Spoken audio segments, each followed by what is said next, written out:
Hello, everyone, and welcome to Canadians with Disabilities and Their Allies, also known as PWD Allies podcast, available on Spotify or your favorite app where you find it available. Today, I have Elena Lawson joining me on my show, and Elena's actually from Langford, British Columbia. Hello, Elena. Welcome. Hi, Brent. Thanks for having me back. And yes, she's camping out on a field today. I see that. I love the background. I love your background. Thank you. Yeah, it's up island, so it's a beautiful spot. Yeah, I love Langford. It's a beautiful area. That would be my second favorite place to move to from Victoria. I like Victoria, but I like Langford because everything's actually walkable from there. It's like I find it very accessible, shops and everything there. So it's. But you like Langley more. But I like Langley more, but it's just unaffordable. So unfortunately, yeah, right now it's just, it's kind of a dream right now. You know, prices are just outrageously high, and I just don't know what the solution is going to be about affordable housing for low-income people, people with disabilities, anyone who's got any kind of a disability. There's a lot of hidden disabilities too, Neil. It's that are just not diagnosed. There's individuals who have autism.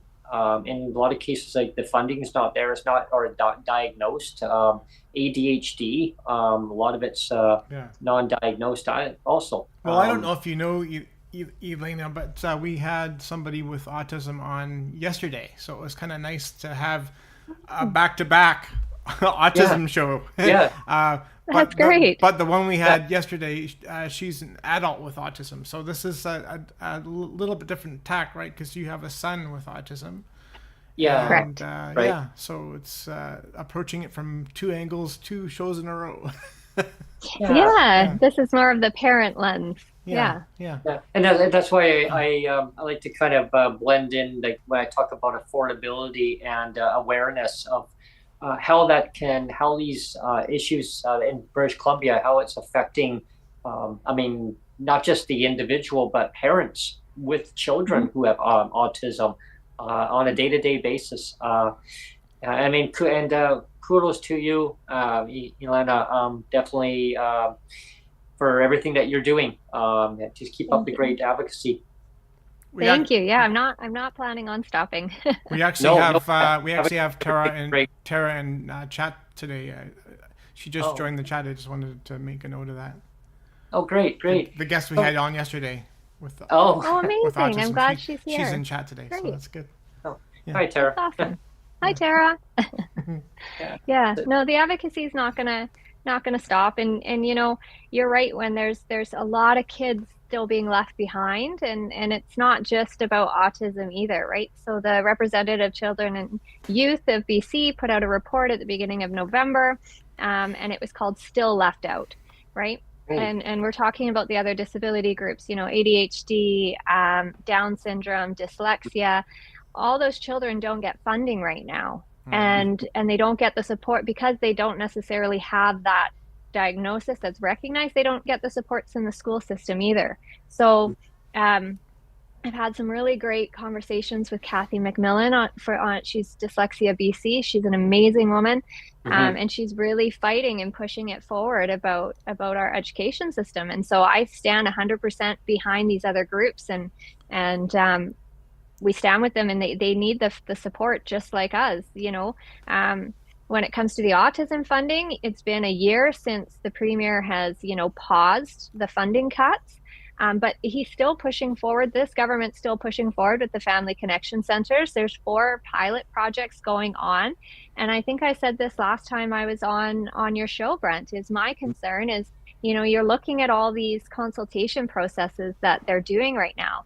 Well, they all align with the next general election. Yeah. So, to me, it's like, okay, well, after this general election, if they get back in, they're going to say, you know what, we've done consultation, we've ticked the boxes, autism funding's out, family connection centers are in. And, that's my greatest fear. You also have to look at the money that they're pouring into this. So $4 million was put just for consultation. $4 million could help these children now. That's right? crazy. We're looking, that's a lot of money. That's a lot of money. And it's 40+ million just to run these 4 pilot projects, So it's all this money that's being poured into something that, to me and a lot of parents, it's going to fail. It's not going to work for their child. For example, like my son won't even get in because he is high functioning. Some people don't like that term, but that is a term I use for my son. But there won't be a need for him to go into that. The social workers will not see a need for him to get those supports that he has now. Mm-hmm. Oh, geez. Yeah, definitely the system is just messed up really bad. And it hasn't been, it's been that way for decades and decades. Like nothing's changed. I remember back in elementary school, there was some students there that were just isolated away. They were just isolated away. Because the teachers felt, well, we don't want to have that the child's being picked on. And so they're being disruptive, right? Yeah. They throw them into another room rather than include them with the rest of the children. Yeah. And I mean, you and I, Brent, are roughly the same age. I'm 55 years old now. Oh, okay. Well, I'm 1 year less than you. And back in the day when I because I started I started at it was G.F. Strong Rehab Center in Vancouver. They used to have a school for people with disabilities because it's like a segregation, right? So they had the school and the rehab all in the center, and then I think when I was about 7 or 8, like I kept telling my parents, I kept saying, well, because I would come home and our neighborhood was just full of kids, and all able-bodied kids, and so I would be playing like hide and seek and kick a can with all the neighborhood kids, and so like I would come home and I had a sister that would treat me normal too, like a normal sister would, like to bugging her brother and stuff like that, and it was just like it bothered me, the dichotomy, the difference of being in GF Strong and like having this in this disability realm where everybody had disabilities and on crutches or on wheelchairs, and everybody knew it, and you kind of felt that kind of I guess what I don't know what word do you want to use, like oppression or whatever, and then I would come home and it would be so different, and I was like, I don't feel like comfortable at GF Strong. It doesn't feel right that there's this mentality of disabled versus abled, and so I just said, I want to try a regular school. So I transferred when I was like 7 or 8. But I mean, again, you're talking like almost 50 years ago. And that was a big deal because there was a lot of segregation back then, and when I first transferred, like the teachers didn't know how to deal with somebody like me, but I learned quick that one of the things I used was humor, you kind of learn that it diffuses, or it makes people more comfortable, right? And anyway, the teachers would call on me, and then they were shocked that I actually knew the answer. And then once they knew that I knew the answers to things, they're like, "Wow, I guess we can call on Neil more." But all that thing of we've had PWDD Allies on the show too. Yes, sir. And she's from awesome. She's from the Single Mothers Alliance. I don't know if you're familiar with that group. I think they've changed their name now. I always call them Single Mothers Alliance, but when I was younger, it was my mom particularly that was really advocating hard for me, like pushing up against the doctors. And by the way, she was a nurse all her life too, and so she had the medical training. And when doctors would say, your son's not going to amount to anything, just be aware that your son's going to be basically a retard. I mean, they used those words back then. Like just it was just like, just assume that that's going to happen. And my mom was like, that's bullshit. I don't, so she was always railing and pushing up against, and and I appreciate somebody like yourself and organizations like the Single Mothers Alliance, because I realize that it takes that group of pissed off mothers. It's the pissed off mothers, the grassroots pissed off mothers that are going, this is bullshit. This is bullshit. I don't believe it. I'm going to fight. And there's all those grassroots organizations that are great, like you and the Single Mothers Alliance. Hats off to you. Like my mom too. Like she was one of those that was like, this is bullshit. I'm going to fight. Right.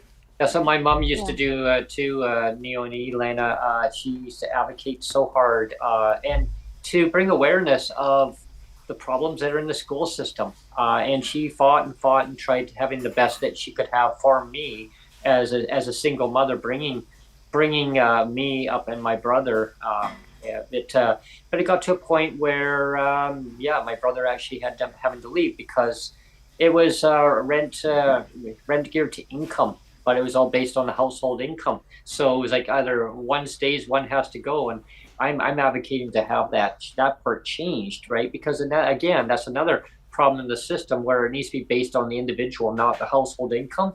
And that way it keeps people housed. It keeps people housed, because now with the cost of living, cost of rent so high, I mean, imagine having 8 people in like a 3-bedroom. Like, and I know in our building here there was 8 people in a 2-bedroom, but imagine if it was all rent geared to income based on the household. All those 8 people couldn't be there, and they'd be all homeless.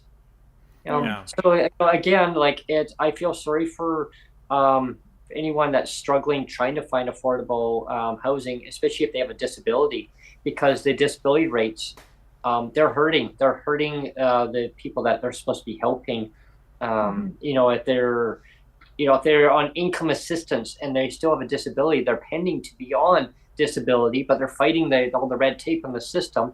And a lot of them have a lot of intellectual disabilities as all the red tape. And then they get on, they say, well, the workers would say, well, you can apply for this supplement and this supplement. Well, why not just give the people the income? They can buy the supplements that they need rather than have to have conditions. Yeah. You have to have Crohn's disease. You got to have diabetes. You have to have a whole bunch of different conditions in order to get a basic supplement. They can call it a nice rosy name. We'll call it a nutritional supplement. Well, in order to have that, you have to have a lot of conditions in order to get that. And I'm asking to have that changed, because to me, that's bullshit. Pardon my language, but it is. Well, I remember her saying, apply for all these things. I said, well, the doctor said you don't have these conditions. Oh, really? Yeah. And I said, my doctor said, you don't want these conditions, Brent. I mean, you are who you are. And the government needs to step up to the plate and actually smarten up. That's what my doctor said. They need to smarten up. Well, they really do. There's tons of loopholes that everyone has to jump through, right? Yeah. And going back to what you said, Neil, our advocacy group, like Children's Autism Federation of BC, the one that Cassandra and I created, was we're a registered nonprofit, but we will not take government funding. We will not apply for the government grants. We won't take any money from the government, because the minute we do, we're handcuffed. And we noticed that, and that's exactly what happened during the autism funding cuts. Is these big organizations that were supposed to be helping us were silent. And I said to Cassandra, and she agreed, is we will not take that. We stay grassroots. We're here to help the families and the kids, and that's it.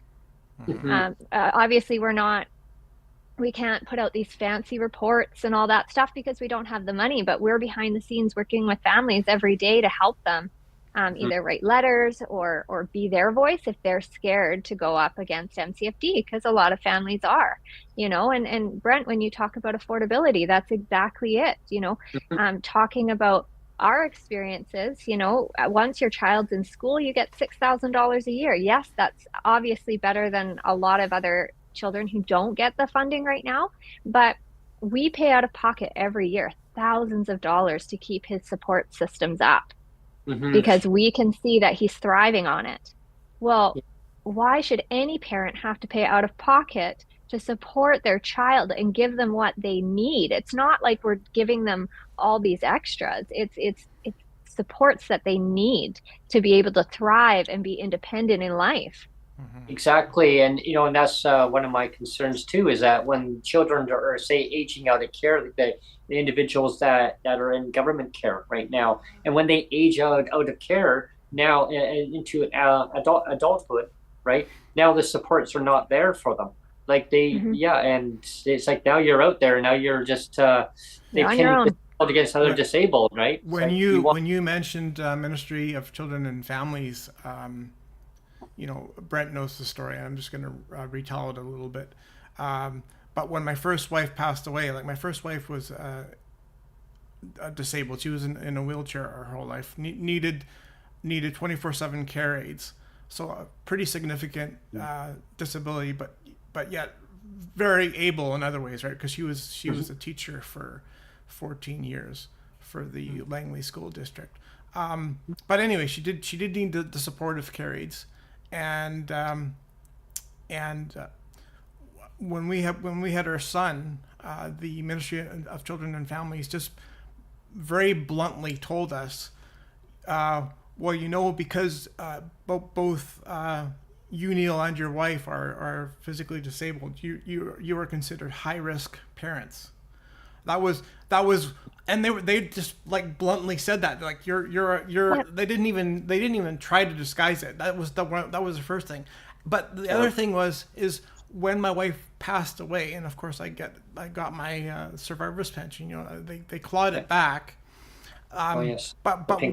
But where the Children and Families comes into it is I wrote all these emails to the Ministry of Social Development saying these clawbacks are stupid, and then the Ministry of Children and Families, they I guess they caught wind, or they got referred my complaint.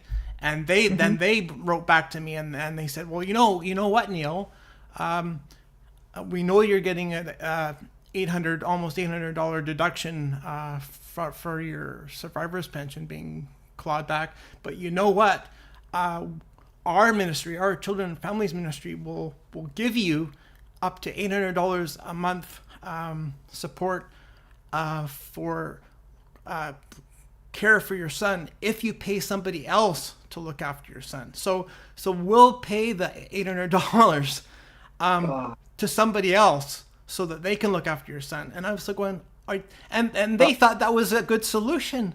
And I said, are you kidding me? So you're terrible. So number one, they're telling me, when my wife was still alive, that we're high risk parents. And then when she passes away, they're like, well, you as the parent don't deserve to look after your son obviously because we're going to claw your survivor's pension, but we'll pay somebody else to look after your son. And that's heartbreaking. And it's just so you realize how stupid. It's just so, and I can't think of a better, I can be more, I'm usually more eloquent, but I mean, the only word you can use is just stupid. That's all it is. It's just pretty well to sum it's it just up. stupidity, right? Yeah. And out of touch. Like, no, they don't understand. They don't live it. They don't have the lived experience, you know, like, and it's, they just a couple days ago, they were talking about how important, you know, the public sector is, you know, and to me, like, I left government. The people I worked for were amazing, but there's so much government bloat. Like, they don't, you know, and I'm not bashing the social workers. We have a wonderful social worker. I have friends who are social workers, but there are some people that are working within that ministry that should not be there. Oh yeah. And they're the ones making the decision. And, you know, this is why I say it starts at the top with the leadership. There's no leadership. It's not run properly. And then you look at Alison Bond and it just blows my mind as the responses that families get. Like, we had, when there was we were hearing from families about respite, saying respite was going to be cut, you know, and because it was going to be moving into the family connection centers. And so I wrote a letter and I went to my social worker because we get respite for our son, and I was like, do you know how much stress you're now adding to our daily life, knowing that this money is going to be cut from us? And then there was a big letter that went out saying that the people who were saying it was going to be cut, they didn't know what they were talking about, but they were pretty much like, the suggestions they were giving to people were like, oh, well, don't you have family? Can't your family come and help you? Can't your you know, and that was their suggestion. Or they're like, well, why don't you just go down to part-time? Wow. You know, like, and then again, it hits that affordability piece. Like, they're just so out of touch. They have no idea what they're doing, and they're playing with our children's lives. And you know, and I say this all the time, just like, we live in our lives, our daily lives are unpredictable. We do not know if it's going to be a good day or a bad day. You know, like, are our kids going to get called home from school? And, you know, full disclosure, my son's school is amazing. I've never had any issues with them. They're fully supportive, but I'm not speaking about the other families that, you know, you look at the exclusion tracker with BC Ed Access, kids get sent home every day. And parents are trying to work. They're trying to make ends meet. And then that's the response you get from a social worker. And we've heard from families, they don't want to go to their social worker. They don't want to flag it to them. They don't want to complain. Because the minute you do, you get this red circle around you, and they're watching you. And they exactly, and then they start questioning everything that's going on, and that kind of stems to a time where I was renting at a place, and talking about workers, where it was, you know, obviously the cost of housing is going up and up and up. And it got to a point where a worker said, well, why don't you find a place there's a place for $850. I go, where's there a place for $850? Oh, I saw it on Craigslist, the worker said. $850. So, okay, well, what's the address? So I'm talking on the phone, I'm Googling this. And meanwhile, I had a friend of mine who was actually staying where we were living, just temporary, because he was having a hard time trying to find housing. And go figure, ironically, the same place that the worker told me was the place that he went to go and check out. And that was actually, there was drug dealers everywhere around there. The place ended up getting boarded up. And it was, not exactly, I said, a place that would be desirable for a person to move into. She goes, oh, well, that's an option. So take it or leave it. I said, I'm not moving there. I said, I already have a place lined up. Oh, well, you put yourself into a financial crisis. And if you want the government to now look at any kind of funding because you put yourself deliberately in a crisis situation, we will say no. I said, well, you know what? That's autonomy. That's up to me to make that decision, what I feel is best for me. Like, don't worry about that. So anyway, she went, the rhetoric on it was, she just kept going on and on. And anyway, I filed a complaint about the worker, and I just would not step down. I said, no, it's disrespectful. And she was, and the poor receptionist, I remember at the office, I said, well, like, I was mad.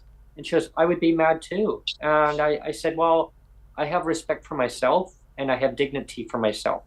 I actually look at it as, my mom brought me up to respect myself, I said, I have a mother. And I said, I had a mother. I don't need a terrible mother who, is dictating what's best for me. I need to make what's best for myself.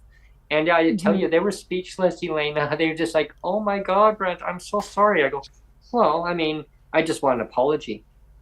Well, maybe we should reprimand her. I said, I don't want her fired. I just want her to realize that when you say hurtful things or tell people hurtful things, there's repercussions for those actions. And that's where good on you for advocating for yourself, right?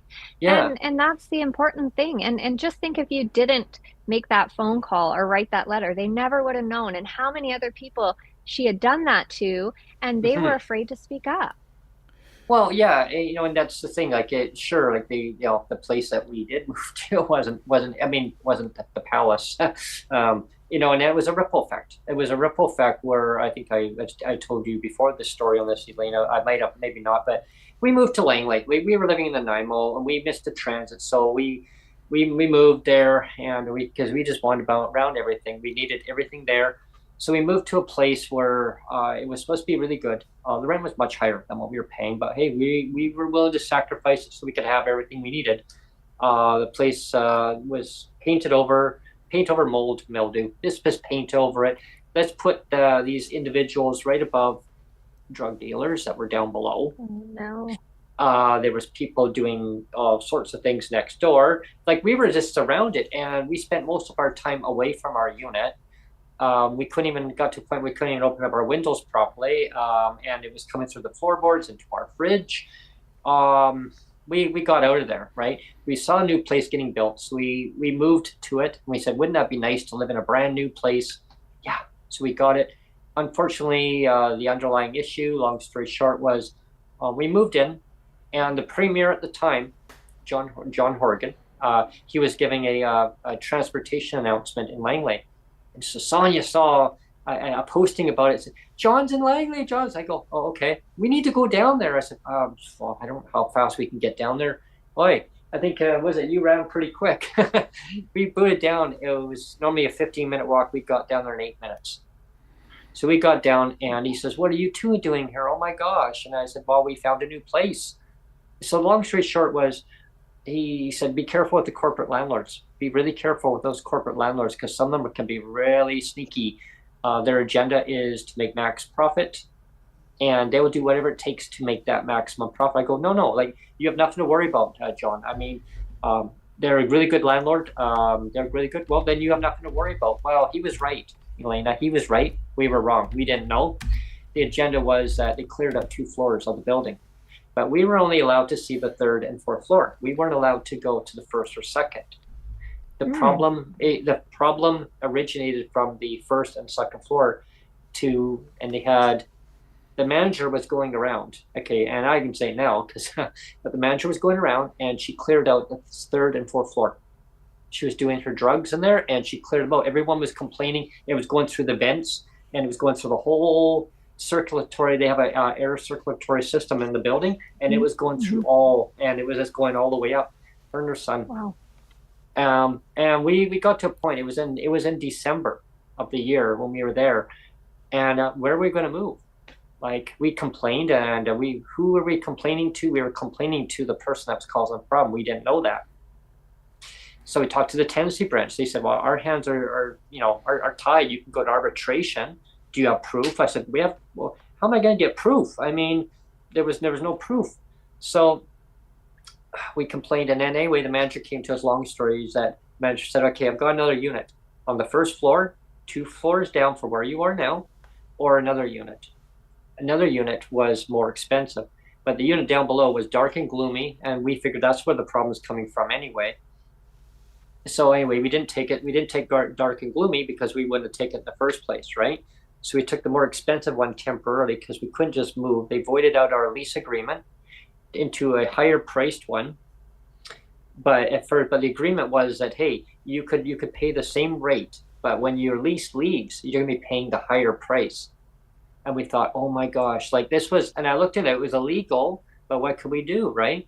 So my story is that advocacy, fighting on these situations where affordability, one little problem, one little hiccup can cause a whole ripple effect.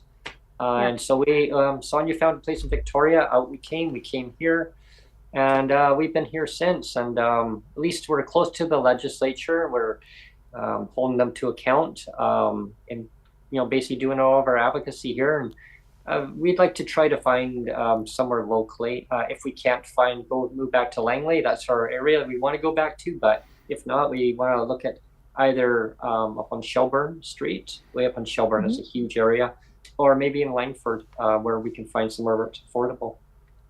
Yeah, no, Langford's great. The West Shore is great. I was born and raised on the island. I've never left. So I grew up in Esquimalt, and then Esquimalt's an area. I like that area too. It's a nice area.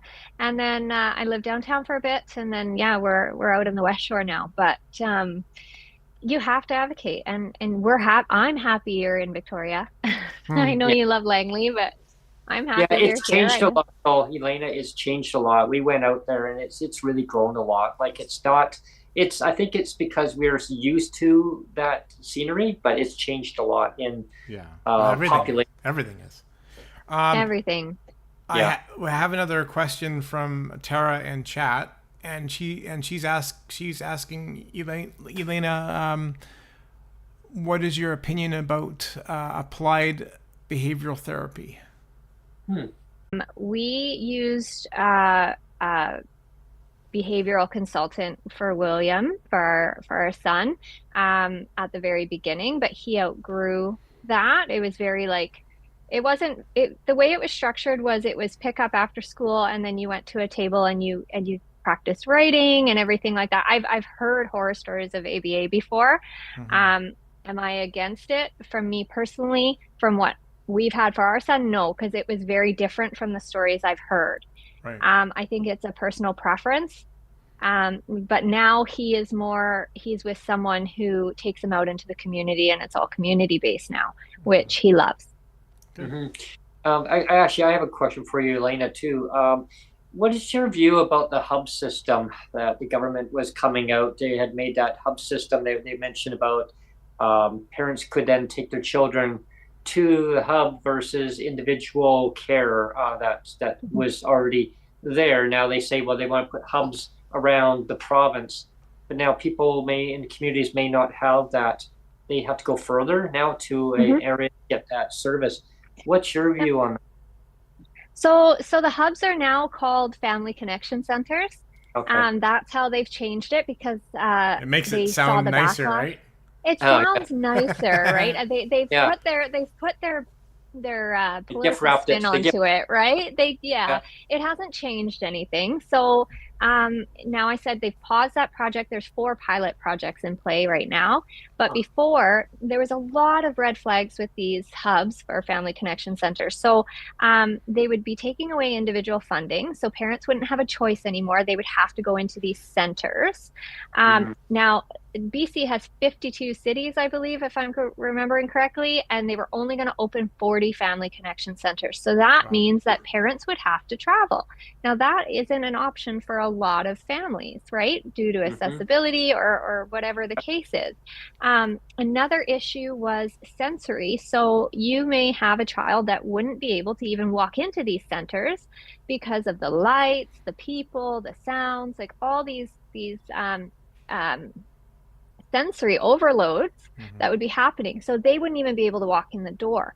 The issues just keep going. So the family connection centers, I think at the beginning they thought was a good idea because they were like, we'll be able to support more children. It's not just children with autism, it's any child with a support need.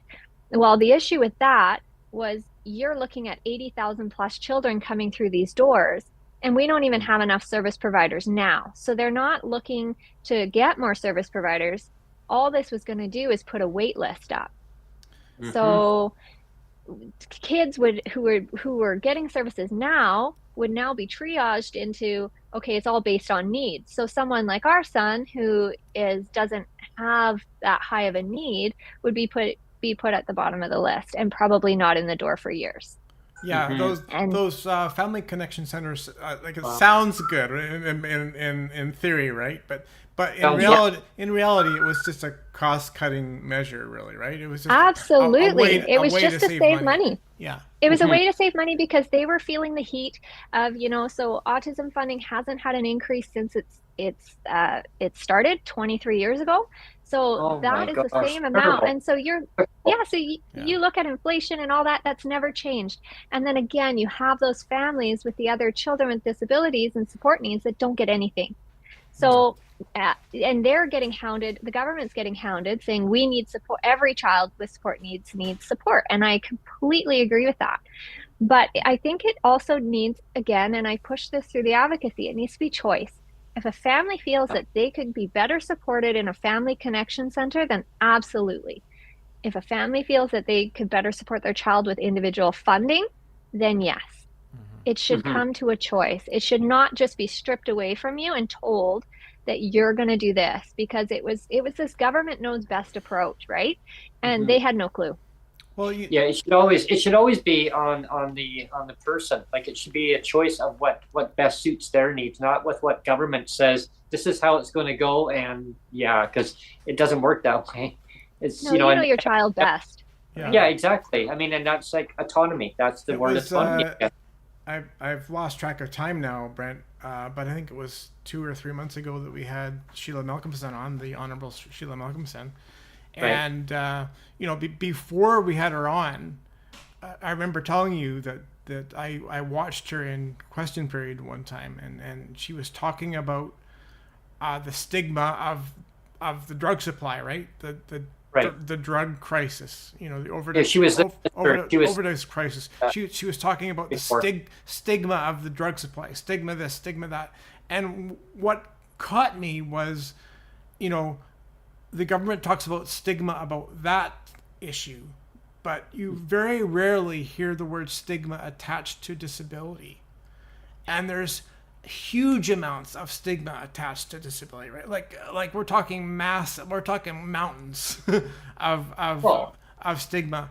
And you were saying a little while ago, Brent, and I didn't want to interrupt you, but you have the government saying, well, why don't you just budget better, Brent? They kind of say, well, it's your fault that you can't afford. Like, they kind of just gaslight, right? It's like, it's gaslighting. It's your fault that you can't afford to live on $1,200 a month. That's what they said, though. They said you need to follow a better budget. And, excuse me, I lost it. And that's stigma, like classic stigma and classic gaslighting and whatever other word you want to throw at it. And I mean, that to me, it, like I said, it bugs me that and again, God bless Sheila Malcolmson for coming on the podcast. I give her full credit. Like, she must have known that the possibility of taking some slings and arrows, but we were kind to her. But I mean, it's great that she came on, and I hope she comes on again. But again, my thing is when you talk about stigma, I wish governments would talk about the stigma of disability a lot more, because they just don't. And it's like, why aren't you? Yeah, I feel that too. Voodoo. It's like a voodoo or some kind of like, oh no, we can't talk about that. Well, and that's the problem. And I feel like, and I would love to see our elected officials not be so scripted when they're on podcasts, on the news, just speak. People want to know how you feel, and reading off of a script, you see it all the time. And I've had some conversations with Minister Dean, and we have back and forth, but when she's reading off a piece of paper, I'm like, yeah, but what do you actually think of it? Yeah. I can tell that you didn't write this. Yeah. This is not you. And so it's I would love to see politicians be more real. It's like when I do my show, I just wing it. I just say how it is, and I don't read from a script. I tried, and I joke about this a lot. And then I had a person ask me, okay, these are the questions I want you to ask me, and these are the answers I'm expecting to hear. And so I tried, and Neil goes, okay, let's try this. And I just totally bombed. I bombed it. I sounded like a robot. I sound like a robot. I was just, and I listened to myself back. I'm going, okay, Neil, I am not doing that again. No scripts for you, Brent. Well, No. you make a good point about scripts, because I don't know. There was a minister of social development. It was is it was it Don McCrae? Is it Don McCrae? I think it was Don McCrae. Yeah, Don McCrae. That's going back. That's going back a few years now. He was only minister for about a year and a half, I think. But I actually got a chance. The guy who blocked me. That's right. I got Oh a my chance. goodness. I got a chance to meet him face to face through the Disability Foundation, because I used to work for the Disability Foundation, which was founded. It was founded by now I'm drawing a blank, Brent. But anyway, so it's it's the Disability Foundation, and so I was going to see him on for that reason, and it was a really good meeting, and it was great, and then I never, and at that time I actually the clawback, my situation was just starting to happen then, but of course I didn't want to talk to him about it. I should have, but I just kept professional. I kind of didn't want to go there. I just wanted to talk about the Disability Foundation. Sam Sullivan is the the person behind it.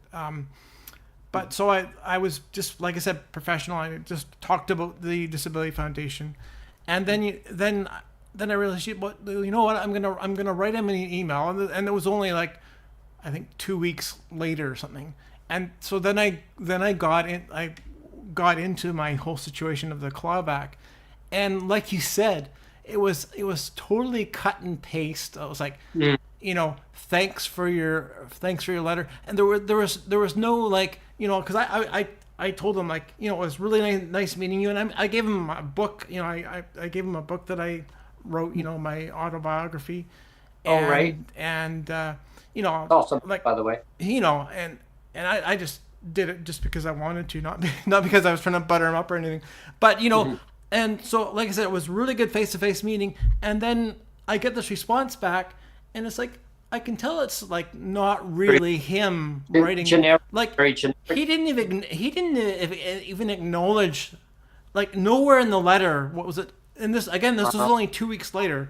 Nowhere in the letter did he say, like, it was great meeting you, Neil. We had a wonderful discussion. There was, like, none of that at all. It was just like, thanks for writing, but the clawbacks are a thing. Good luck. See you later. Goodbye. Yeah. And it's just like, really? And you know why I got blocked, Elena? You'd be like, why would you get blocked? Yeah.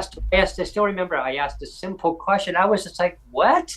I said, dear Minister, could you let me know when the rates for persons with disabilities will be increased? Blocked. And so for response, and it was like a very, very polite question, nothing wrong with it, and then boom, blocked. And so I phoned up the government. That's how the advocacy really started taking up even more. And I like, we'll have to call you back. So they called me back. The ministry called me back, and the government, and said, the minister felt very uncomfortable with your question, and that's why he blocked you. I go, right. So advocacy is supposed to stop because the minister feels uncomfortable about me asking a question. Well, what was your question? I said, what do you mean? What was my question? I said, I already told you my question. I said, it was about raising the rates. Well, the government has to be fiscally responsible. And I go, okay, so you tell a disabled person that maybe they can't pay their landlord because the government has to be fiscally responsible? I go, right, okay. So anyway, long story short, the minister unblocked me and said, I'm sorry that you felt that way. Sorry, I felt that way. That was the response. I'm like, okay, no problem, when sir. When you're elected official, you have to be ready to hear opposing views and hear everybody's opinions. And guess what? They don't like it. They don't like it at all. They'll shut you down. Like but going to the letter that you received, Neil, we've had a couple families send us letters from the ministry, and they're different fonts and different colors, like Oh, yeah. the paragraphs. Yeah. So they're Oh, literally cut and pasted Yeah. in, Yeah. and there's no quality control. Like they just are like, oh, great, send. And I'm like, how Yeah. did you just send this out? Like there's different oh. colors and different fonts in one letter.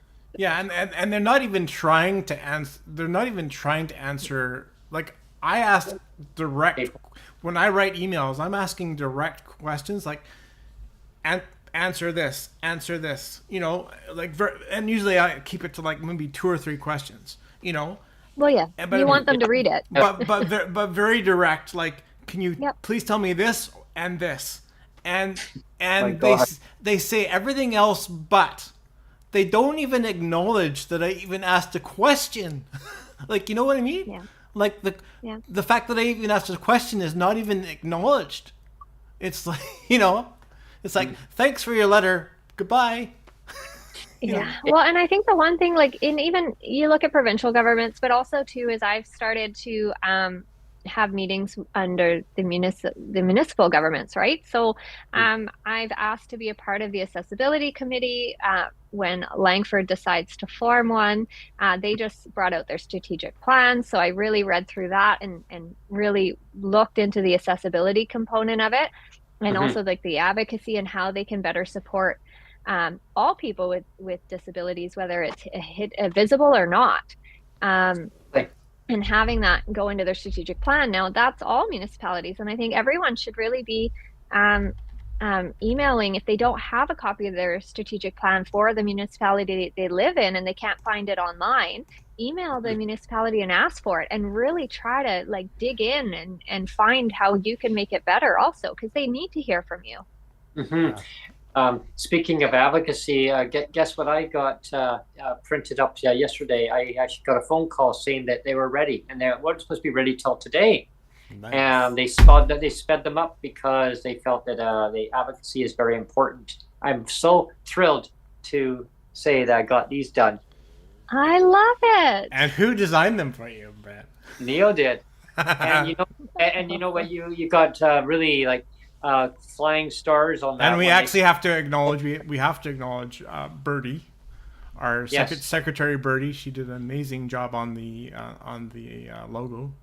We actually worked on it that's together. awesome. We worked on it together. I gave the art direction. Like, I'm a terrible. You should know this, Elena. Like I can't even draw stick people. Like I can't even draw that. But I admire great art. Like my dad's dad, he's gone now, but my dad's dad was a great, just a wonderful watercolor painter. And so like I have an artistic mind in the sense that I can communicate what I want to see on the page, but as far as being able to actually put it on the page, no way. So I know that when Birdie and me got together, we came up with the logo, but she was the one that, of course, put it to the actual page, and she did an amazing job on the logo. Yeah, that looks amazing. Congratulations, guys. That's really great. And I said, well, just a few of them. They said, well, there's was it 10 per page? And I went, 10 per page. Well, I didn't understand, but their page was huge, so. And then they said, well, how many you want? Well, I don't know. So they gave me a whole box. I got a whole box of them now. Nice. And That's I thought it was great. gonna be a lot more. And like, what? Only that much? Okay, well then let's do another batch. So I got like a whole. Yeah, hand them out every time you meet someone. Hand it out and Yeah. make those meetings. Get into QP again and make those meetings at the MLAs and hand them out. Yeah, I had that happen at the legislature one day because they had inclusion. BC was there. They had a lot of them that were there. A lot of the organizations. Neil Bloge was there. And I said to inclusion, they said, do you know Neil? And I said, yeah, I do. I said, where is he? Oh, he's somewhere around here. Next thing you know, I came around and they had hot chocolate out there they were giving out. So I came around and I said, Neil was, oh my God. He said, oh, no, not you. And I said, oh yeah. And so he says, do you got any cards? And I said, no, So I'm thinking, oh, everyone kept asking me for cards. I had like 14 people ask me for cards. And I thought, damn, I don't have these cards made up. And I said, Neo, and he goes, so sure enough, I went and got them done. And I'm really Amazing. happy to get those done. Put them in every jacket pocket. Put them in Exactly. everything. So if you walk out, if you forget them, you always at least have one in a jacket. I bump into people quite a bit, and they have talked about where would I go to listen to, about the disability issues. So I said, oh, well, now I just say, well, hey, come here and one-stop shop, right? And oh, that's great. Listening to about lived experience stories, and that's, we're actually starting a segment starting actually on Monday. A 9-series story. It's going to be about disability stories. Yeah, I think it's going to be great because like the focus will be on sharing a specific, disability story. That's why they're called disability stories. And we're running it. We're gonna dive deep into a particular story and really talk about the lived experience piece. And then we're going to have themed ones after that. Like it'll be, if it's on accessibility, it's about like transit, housing, whatever it may be. Like the ideas are endless. Is it on municipal levels? I mean, whatever it may be. I think it's going to be so cool. I'm looking forward to it. You should try to get some of the municipal councillors on here talking about their strategic plan. Question them on it. Bring them on. Yeah. I think it'd be a great conversation. Why not, right? Yeah, exactly. Yeah, I think it'd be great. And find out what they're going to be doing about. I mean, sure, they got bike lanes everywhere. I think that's great. I think it's really awesome for people to be mobile out, in their community. Accessibility wise, I also want to hear what they want to say about transit, about making it more accessible. And I know you've probably heard my story, ranting and raving about that, Elena. But you can get to Duncan. You can't get back the same day. You gotta wait 9:23 in the morning. So you could go out there during the weekday. Yesterday. But you can't get back the same day. 9:23. Wow, I didn't know that. No, because Cowichan refuses to actually put their service back and forth, and they blame Victoria. Victoria blames Cowichan, so nobody really has to get it done. And they say, well, it actually comes up to the CEOs, their decisions, and the business leaders. I said, okay, what about the commuters? Keep passing the buck. That's what they do. And they say, well, there's not the demand. I said, that's funny because some of your bus drivers who take the bus, and they tell me differently. And they told me keep advocating. So that's another thing that I'm advocating for. See, so advocacy never takes a break, doesn't matter what angle. It really never does take a break. And talking about the bike lanes and transit, I've had that conversation with a Langford councillor previously. I'm not against bike lanes, but I also don't like seeing, a lot of people call it war on cars, right? A lot of people are against the cars, but I feel like not everyone can hop on a bike. They have to look at it. People need to take transit. People need to be in their cars, whether it's accessibility or for me, I need my car because if my child needs me, I need to be able to get from point A to point B in a reasonable time, and transit's not there, right? And so I think the look, yes, it's great that we want to make more options, but we cannot take away another one just to fulfill that. Yeah, we had Sonia's mother come and stay with us. She was here for what, 5 days? 3 days. Almost felt like 5 days. felt like 2 weeks. Yeah. But it was nice though. I mean, because that she came on the bus on a Saturday. So she came over, but you can go to and from the communities in one day, but not during the weekday. Go figure. And so she's still, tries to wrap her mind around the idea that you can't get back from one community to the other one in one day. And I said, no, only on a Saturday, but you got a short trip. I mean, technically, you can go from Victoria all the way to Nanaimo, okay? And you could, on a Saturday, you got about 40-minute layover, turnaround times. You could quickly go there. Hi, how's it going? Visit, have a cup of coffee. Oh, got to get out of here. You can now get back on the transit and go right back to Victoria and connect up in Duncan and then out to Victoria. But on a weekday, you can get out there. And kudos to Cowichan. I'm not here to bash Cowichan Valley for their transit. But but I want to make it more accessible for people to get to and from the community, Victoria, vice versa, throughout the day. Sure, I mean, kudos to them. They put one on at 1:45. They took off one of their early morning runs at like 5 something in the morning, and they pushed it forward to 9:23, which is good because now people can now get to Victoria, leave at 9:23 out to Cowichan, out to Victoria, get here at 10:45 in the morning. That bus parks at 10:45 in the morning, and it sits there until 1:45 in the afternoon, leaving Victoria back to Cowichan. So her mother, when she left here, I want to have that. I want to have that job. Yeah, so she actually caught that bus at 1:45 in the afternoon on our last podcast, and she was like, "We gotta go, we gotta go." And I had my guest on. I was like, "Okay, it's not 1 o'clock yet." It's like, "We gotta go." I'm going by. I'm going. No. Like, but she was worried though, Elena. She was worried that she was gonna miss that bus because if she missed it, she could catch it.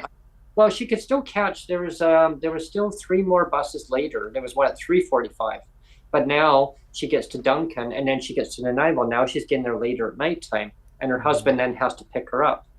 So she wanted to get there before the rush hour because at 1:45 it beats that rush hour out of Victoria because they can get really gridlock into the Malahat, and that's why Cowichan put the bus at that 1:45 because a lot of the timings to get to Cowichan to go to Duncan, you miss that connection. Now you're gonna have to wait later in the evening. So, and that's kind of where that's at. So she was like, we got to get that fixed. Keep advocating, keep pushing this government, make them do it rather than consultations and studies and all this other damn stuff. She says, wasting our money. Dollars. Yeah.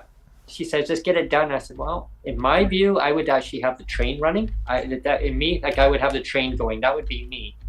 I agree. Me too. Yep. I think the train would be great. I remember taking it as a kid. It was awesome. There's all these things that we just don't have, and we, again, like you're so right, Brent. There's so much bureaucracy. There's so much red tape. There's so much government knows best, and yet, you don't have to spend $4 million for consultation. It's easy as doing like a town hall sort of meeting and having people give their opinions, or, surveys and I don't know. There needs to be a component of online and in person because you really need to have both. Like you can't, but it doesn't cost $4 million. Oh no, it doesn't. They could have paid me and Brent $40. And we could have given them a consultation. Well, I mean, when I look at a basic means of transportation, if you can travel away from, and Neil knows this story. I mean, I've done a Breaking with Brent segment where you can travel away from Coquitlam all the way to Chilliwack, and that's a good distance. And all it took was a BC Transit bus going through TransLink's jurisdiction, and it took the mayors to sign off saying, yeah, no problem. You can run a BC Transit through our community. And they all came to an agreement saying, yeah, let's get this done because people need to go to and from. And here's the thing. It's not a commuter service. It's just an interurban service. So it runs throughout the day back and forth. And they have I think over 22 routes on that. And I remember when it first started, it started from Langley and it actually went to Chilliwack. And they had 8, I think they only had 7 or 8 trips. Now they have massive amount, and we got on and it's full. So it shows that you put the service out, people are going to use it, right? But if the government keeps making excuses, talk to the municipality, and and then you say, well, they say talk to the government. Government goes, yeah, we're still looking into it. Yeah, we're still doing all the consultation. Well, and that's the thing is though, it's like when. And I'm going back to the advocacy, the autism advocacy, and I'm sure it's the same for health or transportation or affordability. How many letters, as our families were screaming from the rooftop saying that this was a bad idea and they needed to stop and change it and listen. Now we wrote, there was tons of letters, I can tell you, across the board for all these ministries. I can guarantee that these MLAs and these ministers get these letters with suggestions. And it's like, why are we just not compiling that? There's so many different things. It blows my mind how they work. Even on a broader brush too. We talk about legislated poverty. I mean, legislated poverty has been a thing for 3 decades, and it wasn't that long ago that I I'm no longer on Twitter, so maybe I'm not seeing all the PR stuff anymore from government. But it wasn't that long ago where they put out a tweet saying, tell us how to fix poverty. And I'm thinking, are you kidding me? Like, consultations. I mean, like town hall meetings. Yeah, please give us your suggestion on how to fix poverty. And I'm thinking to myself, are you kidding me? You've had 30 years to figure this out. 30 years, 3 decades. And you have to yet again, as you said, study it. And you're on Twitter for it. Like, you're asking via a platform it's like, that, in all honesty, is pretty toxic. It's like we have no idea. We have no idea how to fix poverty. You tell us. We've only had 30 years to figure it out, and we still, on purpose, leave it broken. But tell us how to fix it. But tell us how to fix it. Yeah. I remember the town hall meetings going with one of the former ministers who we've had on the show too. Honorable Shane Simpson. Shane Simpson. He was the minister for social development and poverty reduction. Of course, they called it a different ministry back then, social innovation or whatever. And they keep changing it every so many years, right? Some fancy Whenever name. a government changes, they change the name. There's all these government reorgs and instead of reduction, though, instead of poverty reduction, they really should say poverty recycle. I mean, really. I mean, let's be honest and say it's poverty recycle, right? It's not poverty reduction. It's poverty recycle. Regurgitated. There you go. Regurgitated is better. Actually, I take that back. Regurgitated is better. Yeah. Regurgitated. Yeah, there we are. Yeah. That's why you always say call a spade a spade. You know what I mean? But yeah. But yeah, I mean, going to the town hall meetings, and the minister, I mean, and kudos to him, because I mean, he learned a lot from the disability organizations. He learned a lot from lived experience, people right on the street levels, and he said he learned a lot. It opened his eyes, like he didn't realize how bad the system was. And so we, as advocates, I mean, across BC, we taught him a lot. But of course, when we had a chance of asking, and of course it was streamlined, Elena, like the questions was, you only have so many questions that you can ask a question, you can ask a question, and this is, so it was pretty scripted. And I understand, because it was like he had a time frame where he could only take so many questions. One of them was, are you going to index the rates to inflation, and are you going to raise the shelter rate, right? No, and yes. So no to inflation, and yes, the rates will get increased. But one of the people in the town hall meeting, I still remember, it stood out, was, well, the housing rates were like $1,000 for 1 bedroom at that time. Okay, well, and I realize he says that, but he says people have to do what they have to do to make it happen. And one of the ladies there, she says, people are already doing what they have to do, sir. Yeah. Well, right, but there's no way that the government's going to raise the shelter rate up to $2,000. That's not going to happen. Mm-hmm. Well, and so fast forward to now, or recently, I had a meeting with the now minister, Honorable Sheila Malcolmson, and I came with an idea, Elena, of basically, okay, now, like, seniors have a supplement. Okay, right now they have it's called Sapers. Single mothers, single fathers who are having a hard time financially bringing up their children. Actually, let me stop you there already, Brent. Only certain ones had it. Yeah. Yeah, because I mean, like, I was a single dad for 5 years, over 5 years, when my first wife passed away. Right. And they gave me a clawback, like I said, of my survivor's pension. And I mean, you said that they give pensioners a subsidy, a rent subsidy amount, the Safers, and you said they give some, they give some widowers and whatever single parents the subsidy, but I got a clawback. So there goes again. That's an example again. pink unicorns where I got the clawback to fund, so the government could fund somebody else's subsidy. Yeah. I mean, you can think about that like robbing Peter to pay Paul, so to speak. So I got a clawback so that the government could turn around and fund, a subsidy for somebody else. And it's like, how is that fair? And that's where I get to the cherry picking. Like, it's just like the government cherry picks, and they don't acknowledge the truth of what a pension is. A pension is a protected income. And like we've said on the podcast, that grass is green thing, I'm pretty sure that David Eby, Premier David Eby, would get pissed off if all of a sudden, if I got the power to claw back his pension. I'm pretty sure he'd be a little bit pissed off, right?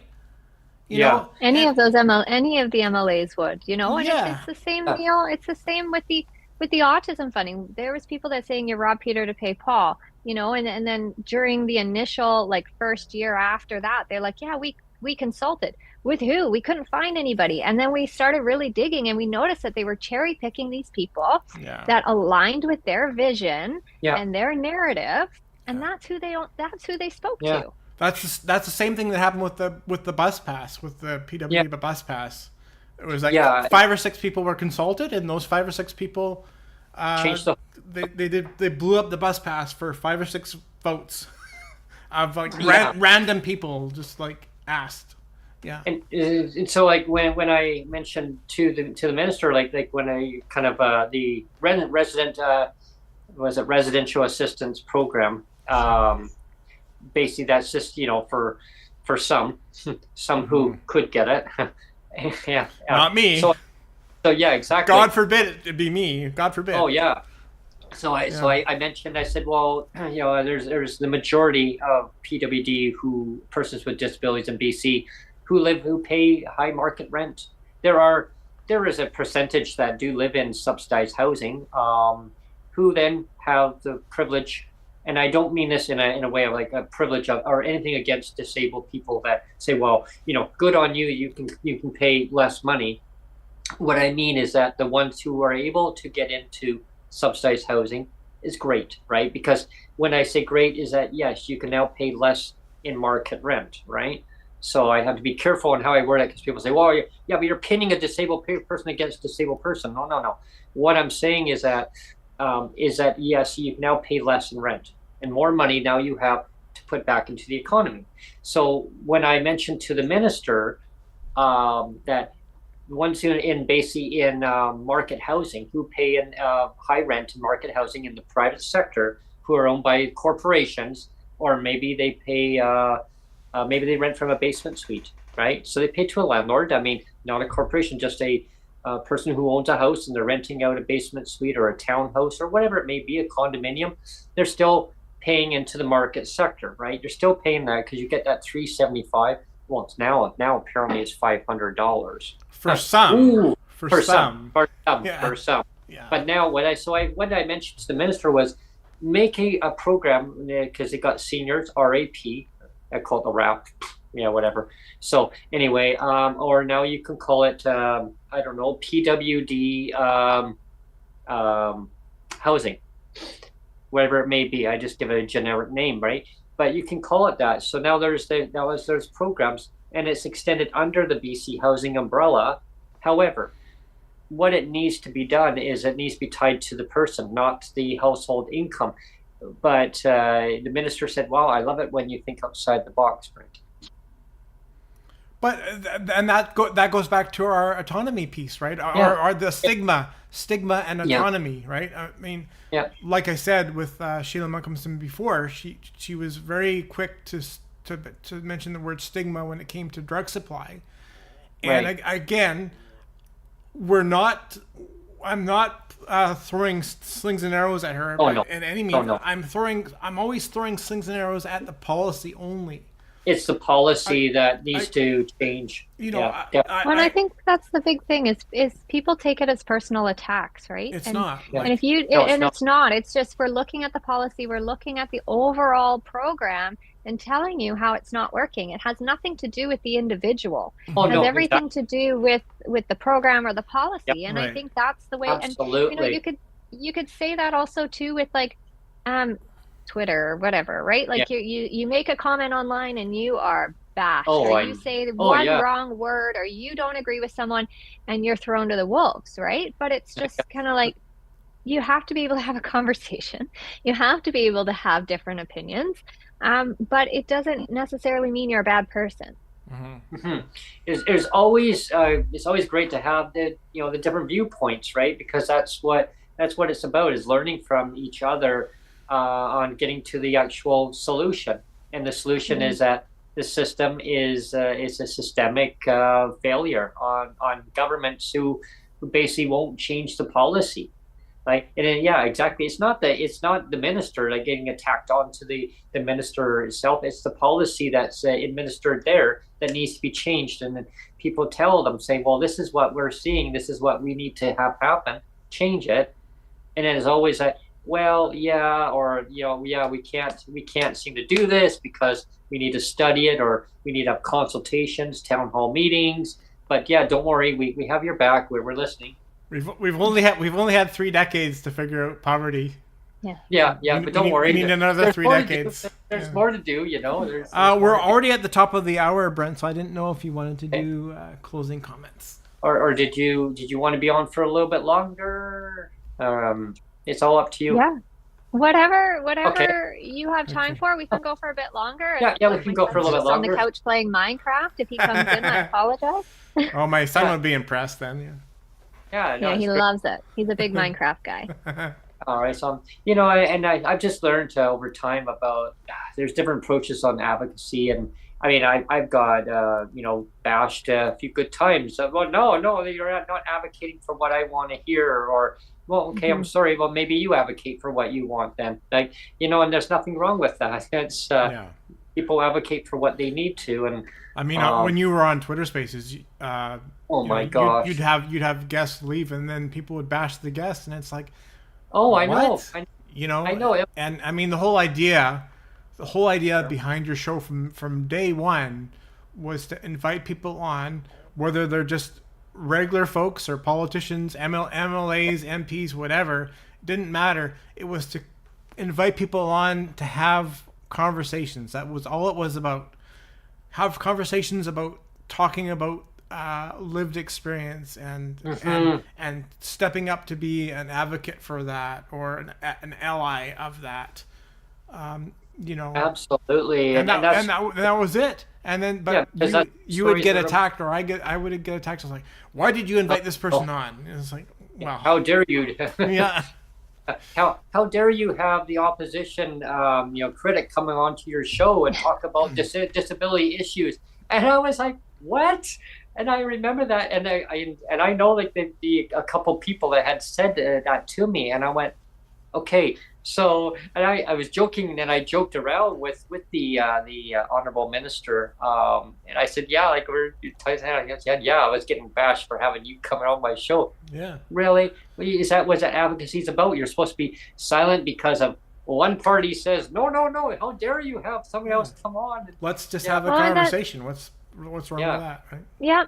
And that happened during the autism advocacy too, like it was almost like all the disability groups were pitted against each other. And I had people come to me and be like, why aren't you fighting for us? Why are you only fighting for autism? And my answer was, I support you 100%, but I don't have that lived experience, and I don't feel comfortable advocating for something that I don't know. Right? You always fight with what you're familiar with, right? I mean, even before this whole clawback, I mean, it's funny, like, let's go back to the beginning, Brent, of when you started the show.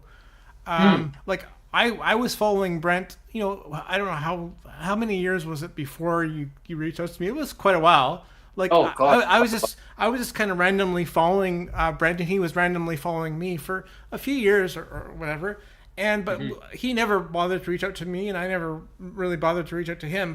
But I knew Brent as the 375 shelter guy, and Brent knew me as the clawback guy. That's kind of, you know, whenever I would see Brent and go, oh, that's the 375 guy, and Brent would see me as, oh, that's the clawback guy, because you kind of get identified with what you know, right?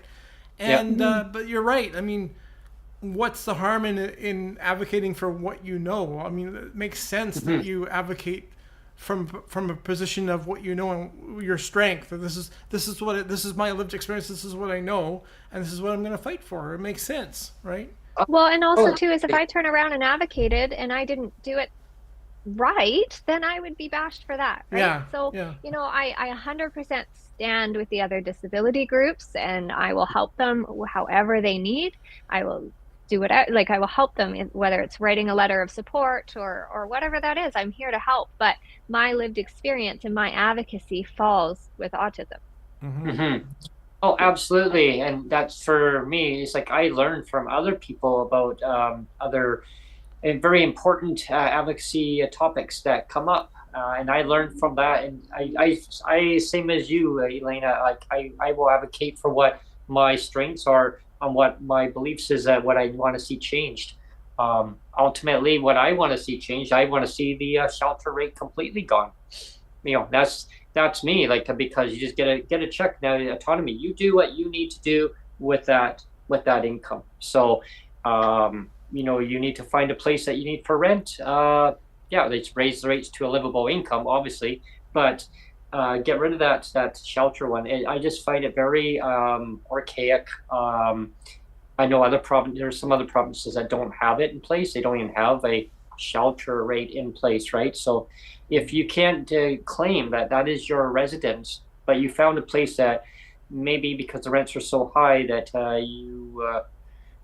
you can only afford maybe $400 or $500 of your income for that rent, but it's not a permanent residence. So you stay at, say, 3 places in a month, but according to the government, it's not a fixed address, so you do not get the full shelter rate.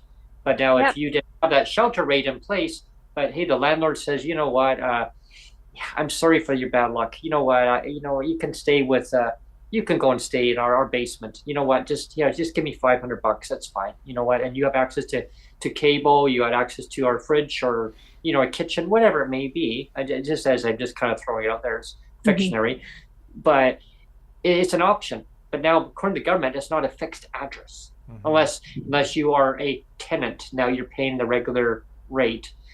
But if that's all you can afford, I mean, you don't get a full shelter rate. No, I think you should get your whole check. And I think it's just fairness and equity in the system.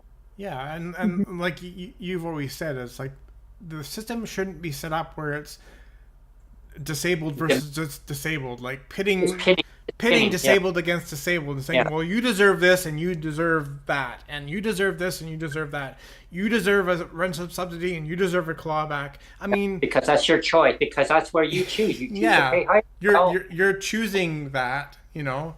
And again, that's more gaslighting. It was like, you know, if you make a better choice, you know, if you make a better choice, maybe we wouldn't have to gaslight you so much, you know. Yeah, I mean, here's another quick view. I'm just going to dive into here from now. I'll get to Elena's view on this. A lot of it I hear on the news a lot, and governments talk about it a lot. And I have nothing wrong with it. I think it's a great idea. You know, about they're saying, you know, build more housing. They build more. They call it co-ops. Build more social housing. They call it, and that's great. That's great, right? Get people housed. However, there's a lot of, like, say, disabled who live in, they say they live in the private sector. They live in a housing that they live in. Maybe they want to just be independent. They don't want anything to do with government, like that kind of housing, but they want to keep living where they're living. They live in a basement suite, but hey, maybe their property tax has gone up so high, but now the owner goes, hey, I'm sorry, I'm gonna have to raise your rent. You know, meanwhile they said, well, there's a long waiting list on social housing under BC housing, but what? Just so you can have cheaper rent, where they can maybe lower the property taxes, or maybe work out a deal with the owners, the developers, to keep those costs down, So now the rents are going to come down. So that's a kind of something that I look at it is I think every person should always have that option of where the housing, what they want to live in. Not and I've shared that I happen to have a mortgage. Like, I'm lucky enough that I have, back when I had money, I was able to buy this place. Until the government but now I don't have money, so I'm really struggling hard to keep this place. But I mean, I'm like teetering on a very, very like on a thread right now. I'm absorbing a lot of debt, and it's like, why? Because the government can say, well, like I was saying, like my place, and again, like for people that don't know, like this place that I'm in right now, it's 28 years old. I've lived here now for 18 years. It's a 28-year-old building. I bought it when it was $129,000 18 years ago. It was just assessed. Again, this is a 28-year-old building. Let's reemphasize that. 28-year-old building. It was just assessed at over $600,000. Two bedroom, 2-bath in Surrey here. Over $600,000. So guess who's paying the tax on that now? And I mean, I don't have the money. I don't have the money to pay tax on something that was appraised for $600,000. David, and I mean, the government could say, well, you're sitting on a gold mine, like you should be. And I'm happy, but at the same time, it's like, I'm living here because it's a house. I'm not living here for an investment. I'm living here because it's your home. If I sold this place, number one, I'd sell it and I have to pay off all my debt. That's the first thing. And number two, if I sold it, I would be paying like $3,000 or $4,000 a month in rent. And like, if it was $4,000 a month in rent, that's $50,000 a year. And how many years can I put like $50,000 a year in rent? Not very long. The average rent price right now, like I was looking under Zumper, and I encourage anyone who's watching our the podcast here or listening to it, if you want to know what rents are, okay, here's a good one, good platform to go to. It's legit. It's not like Craigslist or something that's fake ads or stuff. I mean, I'm not saying Craigslist has all fake ads, because there are some legit ones in there. But Zumper, go to Zumper, and whatever city that you're looking in. So Zumper, if you're on Google, just go Zumper space whatever city. So I put Zumper Langley, just for instance, pulls me up all the listings. The prices, Elena, oh my gosh, to over $2,000 in some cases for a 1-bedroom. I mean, there was a place that we rented from. The place should be torn down. I mean, nothing against the landlord, but $19.95 for the same place that we rented from, and we were paying $1,395 for that same place. Nothing's changed. Get some paint over. I think the hard part here too is the government's not making it easier. We've got high interest rates. People are going to remortgage their home, and before they had a really low interest rate, and now you're looking at 6-7%, right? And that is a huge jump. And I bet there are some landlords out there that are out there to make money, but then I think the other landlords are just trying to cover their bills, right? So a portion of their mortgage, the property taxes, if there's a strata fee, like there's all these variables, right? And I don't think there's a lot of homeowners that are actually rolling in the dough right now with this. But the rents are nuts. And I feel for them. But then, of course, again, Neil, sorry, just one last thing is I feel like here's that other thing where government is pitting the landlord and the tenant against each other, right? Landlords, if you own a home and you rent out, you're a bad person, right? And it's like, no, you can help alleviate this. I was just gonna say, like, I'm still here, I'm still in my place because the reality is it's still way cheaper for me to try to struggle and stay here, because I say only, it's only costing me maybe about 18 or 1900 bucks a month, you know, which is comparable to you know, a reasonable rent, say, so to speak. So like, why wouldn't I try to stay here, right? Like, I don't want to just roll the dice and like, maybe I'll get lucky and get something that's sub $2,000. Like, I'm already at sub $2,000. So why wouldn't I struggle and try to stay here, right?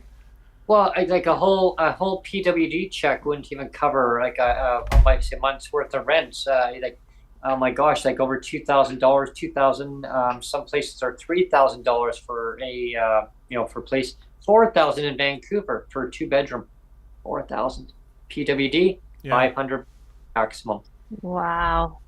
Yeah, I mean, so then they wonder why the government wonders why that PWD are getting very upset, especially with the federal government just announced that in their fall economic statement, there's nothing in the budget for PWD after 3 years of promising, 3 years and $0. So yeah, like it was a Bill C-22 for people that are watching, which is Canada Disability Benefit that was promised back in 2020, down, you know, beginning of COVID there, and everyone kept getting announcements. You know, well, we're going to help this part of the population. This part of the population. I used to joke around. I saw you'd say, "Oh, Justin Trudeau's on." I said, "Oh," so we joked around. We called it a nickname. I call it, "Oh, the Justin Trudeau show." Oh, okay. So sit down and breaking news comes on in News Hour. Okay, well, global news is now done. Okay. Yeah, because he would come out of the house, right? Come out of the stand out in front of the house. Steps. Yeah. It is so. Yeah, of course, I remember that. And then the News Hour is on. Oh, the News Hour is now over. So I'm listening, and you know, I remember posting onto Twitter, like, oh, well, maybe tomorrow we'll get an announcement. Another day would go by. Seniors, oh yeah, seniors, we hear you, yeah, and we're here for you. All these things. And I thought, okay. And so I was talking to a neighbor of mine. I said, yeah, gee, you know, I wonder if they're going to mention about Canadians with disabilities. Oh yeah, I'm sure. Yeah, for sure. The very last part of the population, we hear you. And yes, we're going to be doing something, and so they announced it, and so I thought, oh, okay, interesting. And I remember getting onto social media, and that was before the time that I reached out to Neil, right? Because I was keeping an eye on this situation. I thought, I wonder where this is going, right? And so they basically passed, I guess this bill into reading, right, into the legislature, and then they called an election. Call an election, right? The first reading of the bill, poof, gone. And then they redid it again. Well, they basically called it Bill C-22 instead of Bill C-35. So now nothing was done. Like, they got the framework, and I always joke about my pot of spaghetti episode. It's like, okay, you tell me to boil this, you make spaghetti, Brent. So you got the pot of water boiling, but where's all the ingredients? I got the noodles in, okay, but you know, you're gonna put in all these your spices and everything else. No, I just got the pot of spaghetti going, the water, but I didn't put the noodles in because I don't have them. I don't have all the ingredients. Well, where are they? Yeah. I forgot to consult with people. Basically the disability community. Oh, you want us to fund the bill too? You want us to throw money at the bill? Yeah. What? Yeah. Was that part of the plan? Exactly. Yeah. Announcements are great, but we want results. We want outcomes, you know? Yeah. Like announcements after announcements. Oh yeah, we're doing this. And then, you know, and you're going to see a lot of it in this coming year, because you've got the provincial election set for next October, and then you have the federal election following in 2025 if it's not called early. So you're going to see all these new announcements come up. Right? But it's just like, really pay attention to them and then hold their feet to the fire and make sure they actually follow through on them. It's one thing to say it, but actions speak louder than words. Oh, exactly. I mean, people are suffering now too, and you know, there was a lot of petitions that were put out by MPs, MP Benita Zarello and MP Mike Maurice, basically put out 2 petitions and they were signed. I mean, they were really going gung ho, really trying to stand up to get Canadians with disabilities an emergency support called DERB. We all called it DERB. And where that name came out was actually, it was through a Twitter space I had once upon a time. And we actually came up with that word, DERB, in there. And so it developed, it just blossomed right up. And so we figured out it's not going to go anywhere. It did. It actually took off. Origins of DERB. Yeah. Trace back to you. Yeah, but it all went to deaf ears because, it was the government says, oh, well, we can only focus on one thing at a time, the Canada Disability Benefit, or DERB. And yeah, we don't really need that right now. So yeah, it's been a hurdle, and people are watching this podcast or listening. Definitely come, reach out to me, reach out if you want to come on the show and talk about lived experience stories, and we're exposing it out to the government, so the government is watching the what's going on. They hear things, right? We keep putting pressure on municipal levels. Go to your city councils, go to your mayors, talk to your local MLAs, go to your MPs, start from the bottom and work your way up, hold them accountable, tell them, is it accessibility? And we do know that Sheila Malcolmson has actually told you that she actually listens to the podcast. Yes, so again, full marks for her.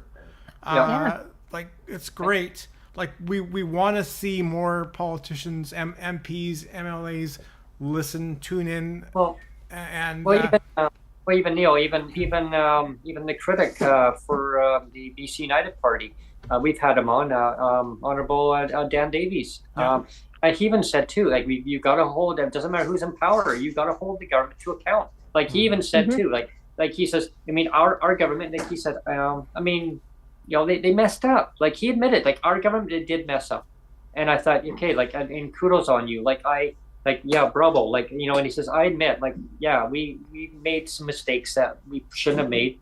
But, any government should really admit that going forward. If they've messed up, just admit it. And for me, I could say, hey, Neil, I messed up. I should be, paying attention when you say, okay, yeah, hey, I admit, I screwed up. Hey, I admit it, and I move on, right? We move on. If you make a mistake as a politician, maybe you didn't hear it, or maybe a policy decision, say, I need to do better, and I will.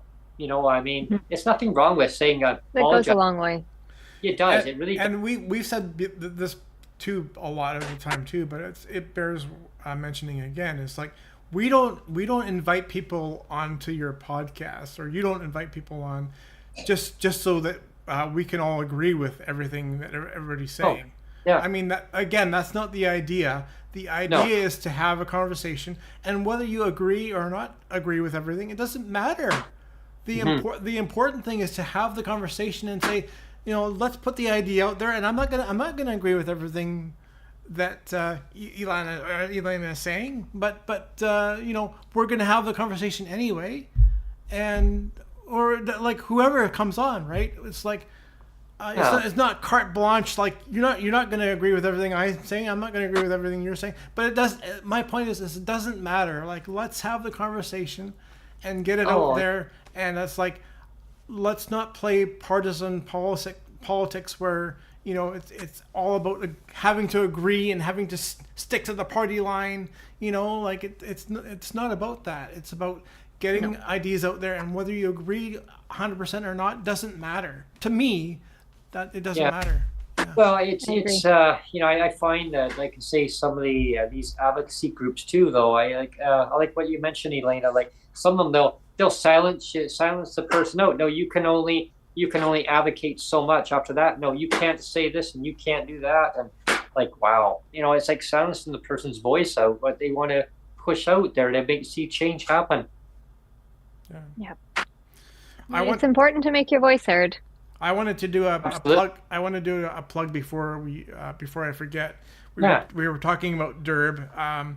We are going to have Mike Maurice on the show with Jeffrey Salisbury, and he's the author of the latest petition for DERB. We're going to have them both on at the same time. It's going to be December 19th.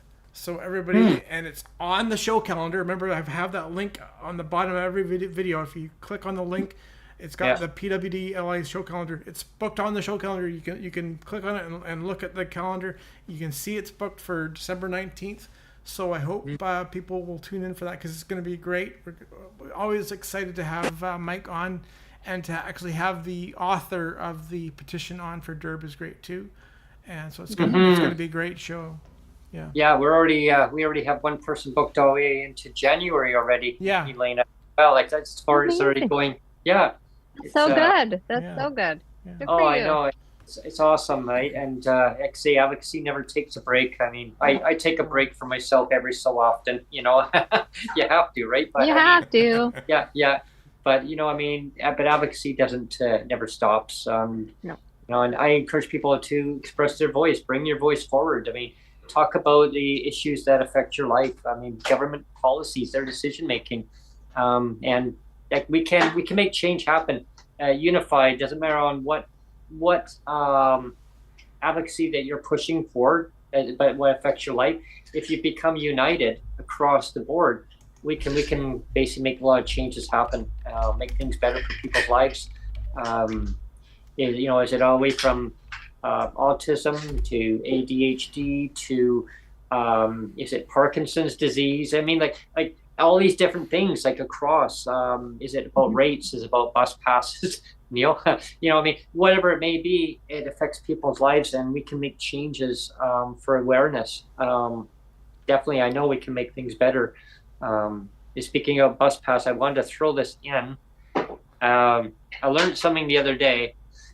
So we got on the bus, and Sonia's mom says, "How much is the bus fare?" I said, "I don't know. I got a bus pass. I don't know." She goes, "What do you mean you don't know?" I've got a bus pass. I don't know. So the sign there, she's looking at it. Oh, she's like, "Oh, seniors rate." I said, "I couldn't tell you." I said, And I thought, wait a minute, seniors. It rang a bell, Elena. I thought, interesting. So I looked it up, and while Sonia was Googling it first, she goes, I think they can pay a reduced seniors concession rate. I go, there you go. And I said, no, there's something more to it. So I was reading up, and I said, oh, the seniors bus pass. I saw that on the bus. $45. I saw that on the bus. It said BC Transit. I thought, wait a minute. I'm looking at this on the little panel they have on the bus there, Neil. I'm going, oh, yes. 60 to 64. I'm like, oh, yes. They can get that $45 a year bus pass. I thought, no. But for PWD, it went poof, like the pink unicorn. It changed magically. You can choose between having funds or having your bus pass. Yeah. But cost of living going higher, and that's the sad part. Do you want to eat, or do you want a bus pass? Yeah. So I'm gonna advocate get that brought back, because John Horgan did say when he was in government, just give them back their bus pass. Just give them back their bus pass. It was a basic means of transportation. But as soon as they formed government, it never happened. Still, yeah. But anyway, so Sonia's mom's gonna be applying for that bus pass, just so you know, seniors bus pass. Yeah. So it's gonna make her life so. I've made the point before as well. And sorry if it seems like I'm repeating my themes today, but I think a big problem is that there's not enough people with disabilities that have positions of power. Like we've talked before of Terry Fox, because I was about 12 years old or so when he passed away in 1980. I was around 12 years old, I think.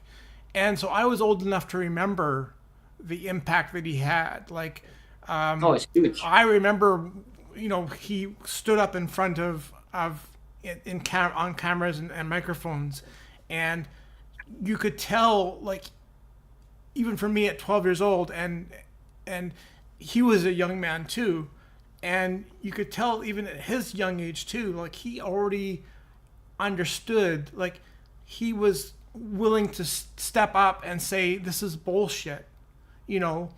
I'm going to fight.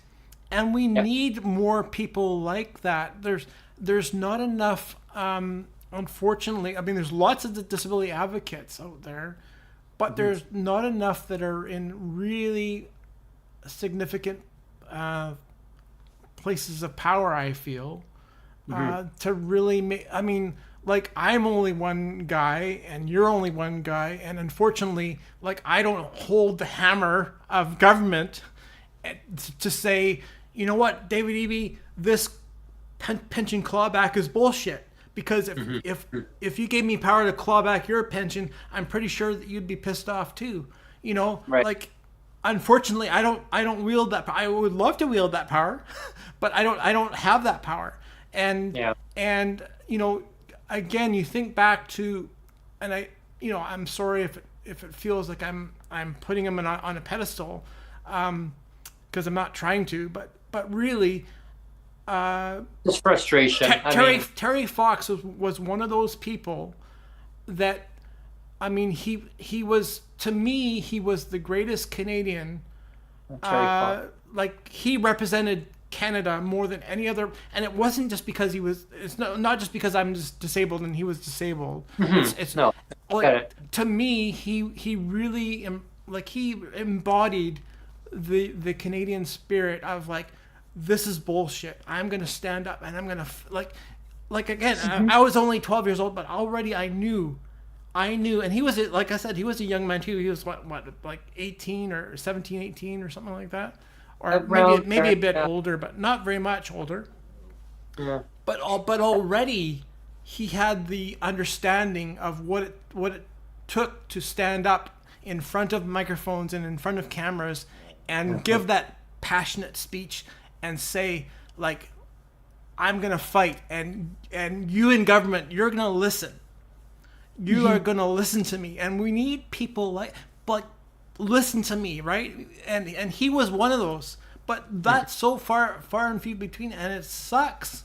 Like, it sucks. Like, I you know, and again, I'm not trying to, like, you know, I would love to have that hammer, like, you know what I mean? Like, I would love to have the Thor hammer, and say, bam, you know, like, let's get rid of all clawbacks, bam, because clawbacks are bullshit, bam, you know, I would love that, but unfortunately, you know, reality is, you know, so I don't know if I'm rambling, but I just I just wish that, again, we had more people in power with disabilities that could really step up and say, there's not enough people with disabilities in significant power saying this is bullshit. And I guess that, you know, that's my closing comment.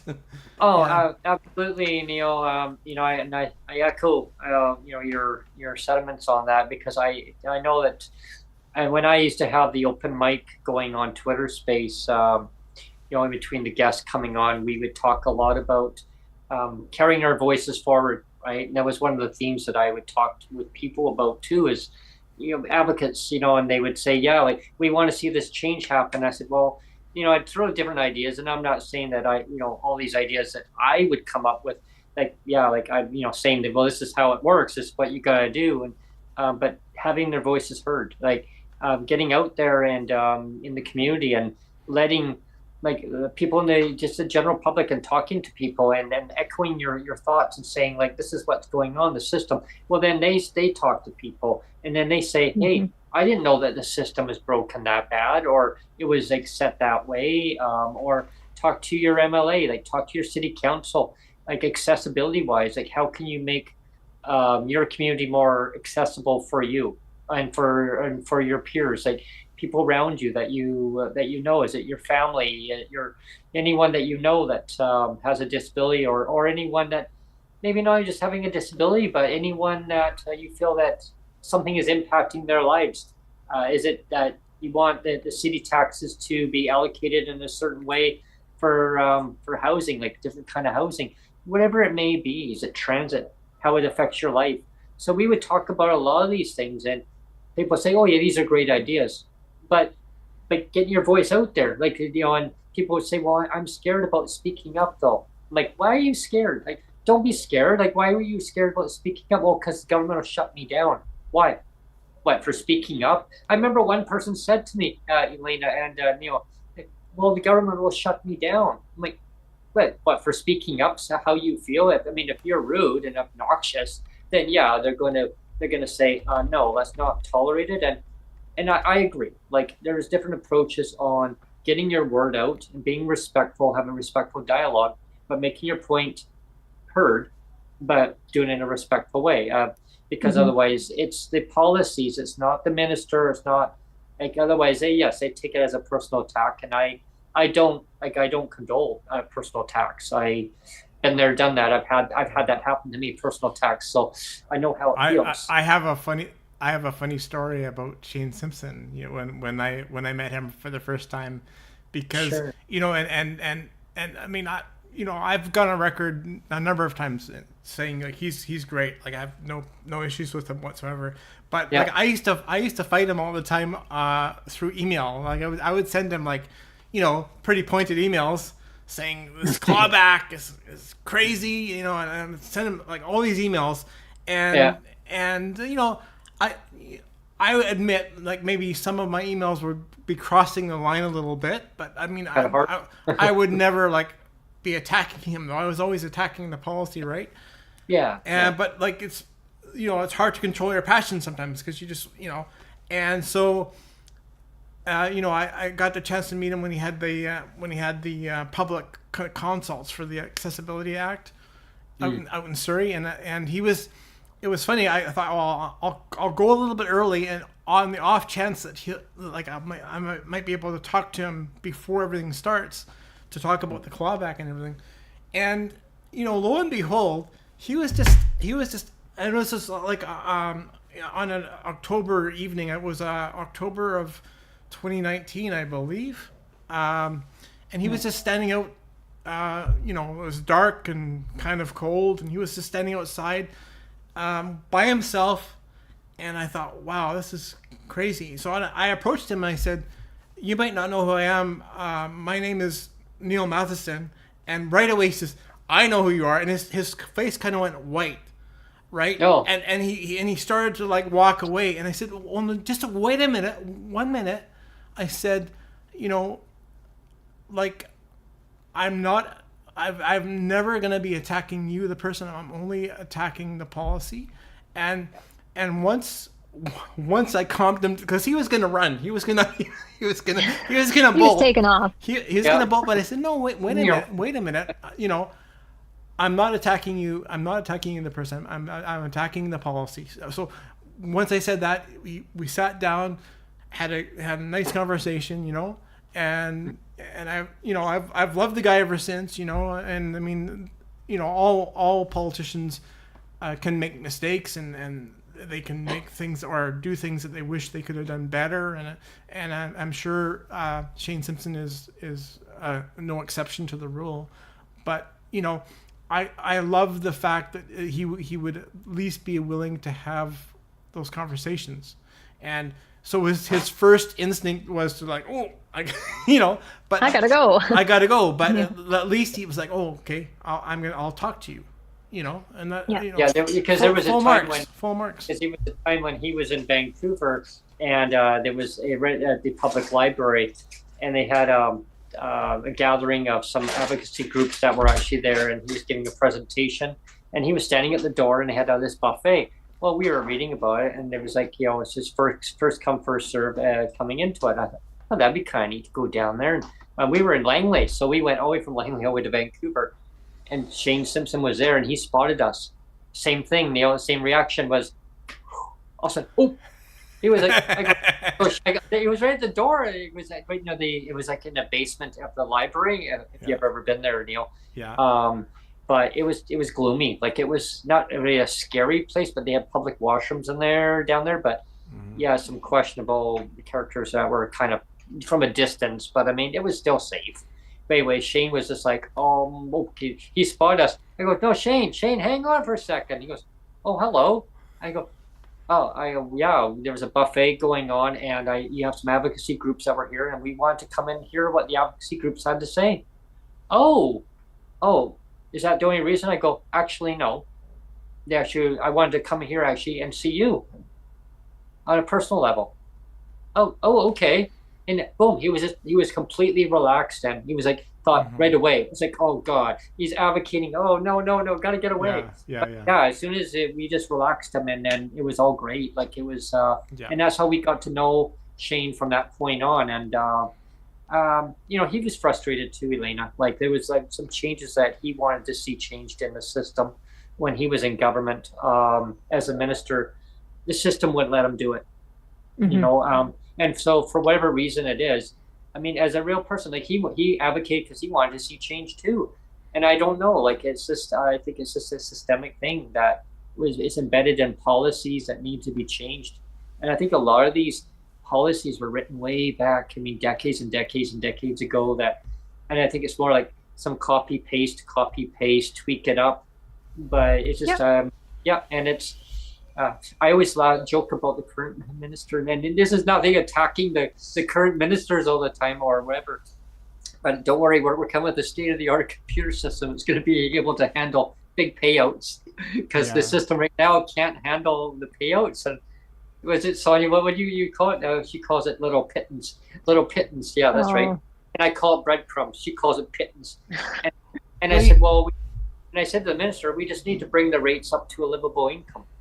And different advocates have different viewpoints on what is that level going to be. Is it above the poverty line, poverty level?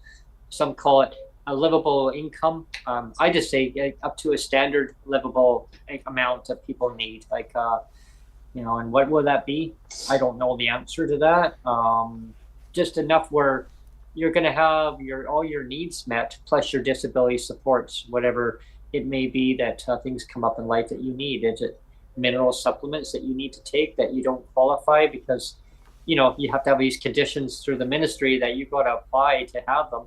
Well, just if it's a $75 mineral supplement you need per month, then just, have it there so that person can just say to the ministry, yeah, I need it. Okay, there you go. Like you can have that income, whatever it is, and just it's added to your support check every month. Yeah, and the thing for me is like, there seems to be this prevailing attitude. Again, we're talking about 30 years worth of governments that have done this. It's not just one regime of government. It's like 30 years worth of government, and they're all like, well, this has worked for 30 years. Let's keep doing the wrong thing. This doing the wrong thing has worked for us, so let's keep doing it. And it's like at some point you got to realize, well, okay, you're still doing the wrong thing. When are you gonna step up and actually do the right thing? Well, the thing is, the way I look at it too, Neil, is that it just affects people's lives in so many ways. It's not just their lives, but it's their families too. It's it starts all the way from the children's ministry all the way up to adulthood, right? So it's a whole ripple effect of not having the support services.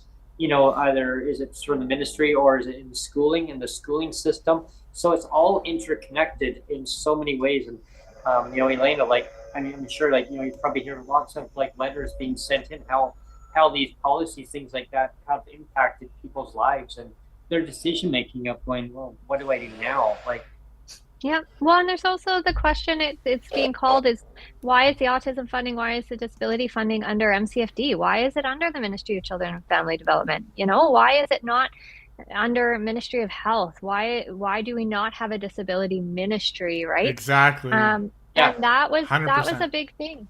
So like autism is a medically diagnosed disability. So there was that always thought of the health. So Children's Autism Federation of BC spoke to the budget committee. I spoke one year and Cassandra spoke the second year. And in both years, we said, create a disability ministry. Like, why are we not doing that yet? Or put us under health. There's no reason why we should be under MCFD. Because there is, like, I hate to say it, but there's great mistrust with MCFD. Parents do not trust them. Parents do not want to have anything to do with them or feel supported by them. So why are we sitting under there? Yeah, and they've made a lot of mistakes. I mean, the distrust is warranted, I have to say. And absolutely. Absolutely. I don't agree. And again, like I'm not throwing anybody under the bus, but we all know the history of children and families, and we all know the massive amounts of mistakes that have been done. Oh my gosh. Yeah, like there's a whole laundry list of and again, decades worth of mistakes. Yeah. Absolutely. Yeah, and it doesn't just fall under like this short term. It is like you said, a long laundry list over years and years and years, but they don't try to fix it. Right? Yeah. So Yes, that's my thing. Yeah. And you can't build trust back with parents if you're not open and transparent. And that's always been my big thing too, is there was no consultation before they decided to cut the funding in 2021. This consultation process, I feel like, me personally, I look at it, there's so many barriers. Like they're like, we're doing a series of having doctors on, which is great, but now you have to go online. You have to sign up through Eventbrite, and it can sell out. So what if someone doesn't have access to the internet? What if someone doesn't have, like, there's too many barriers here, and we need to get this messaging communicated out to the parents without adding all this red tape and barriers and walls, because you're not going to gain trust that way. And that's like I say, it's a huge accessibility issue too, because now you're just saying, well, if you can only come on to online, well, sorry, too bad, so sad, right? Why not have it in public, in a hall or something? Make it more accessible for people to get to and have their voices heard, rather than just silence people out. Exactly, and I've only seen it. I keep calling it Twitter. It's X now, but I call it Twitter. We all know, right? The only thing I've seen it on is social media. So it's not even like I'm registered. I have a registered social worker, but I haven't gotten an email about them. So what if a parent's not on social media? Then they don't know this is happening unless someone tells them. That's what I mean. It's a huge accessibility issue. Yeah. Wow. I mean, just so many things that are just not connected. The dots are not connected. Did you know also that they used to have a ministry's office? Some people don't know that, but they used to have a disability ministry's office only for a short period of time. Yeah, it wasn't very long. Maybe 3 years, maybe 4 years, maybe at the most. I think less than that. Yeah. Yeah, less than that. It was just temporary. I'm like, oh, what is this office? Oh, this is a disability office. Oh, okay. And then they merged it all into one office. Yeah, and then save money. We've now reached the top of the hour too. Okay. So, okay. So well. I think we can officially launch into final comments now, Brent. Yeah. Okay. I'll send it over to you, Elena. Oh, well, thank you both for having me on again. This is great. I think this discussion was wonderful, and it's just so important that people really, I've said this before, but have your voice heard. Don't be afraid. And then if you are afraid, find someone who's not, and have them write the letter and on your behalf. I've done that before. There's ways to get your voice heard, and just don't stop, because if they don't hear from you, they don't know.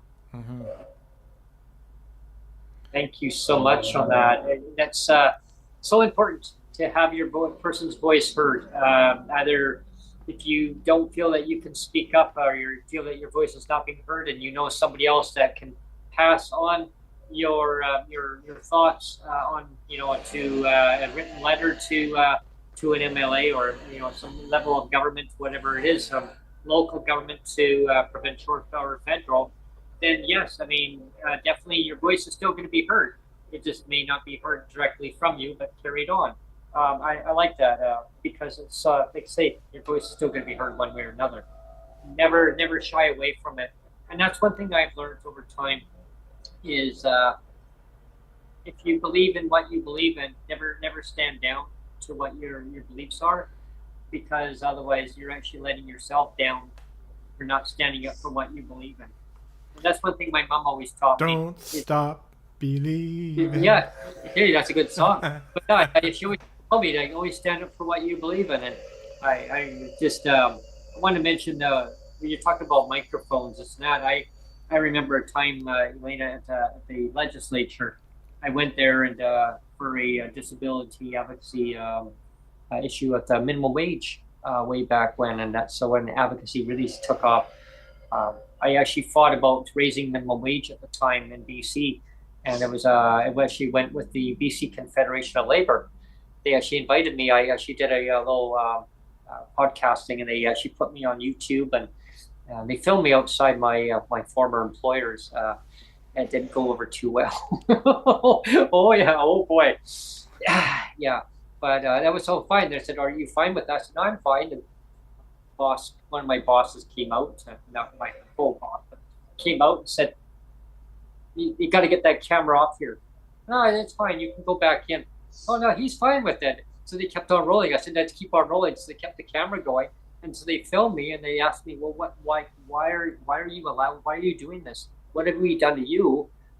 And I said, it's about standing up for other British Columbians. It's about standing up for their rights, about having a dignified income, right? And I was looking at it because from a point of view is that people in my community were saying, well, the wages weren't high enough, the cost of living. Of course, the cost of living then was lower, but I still saw things slowly going up a little bit, right?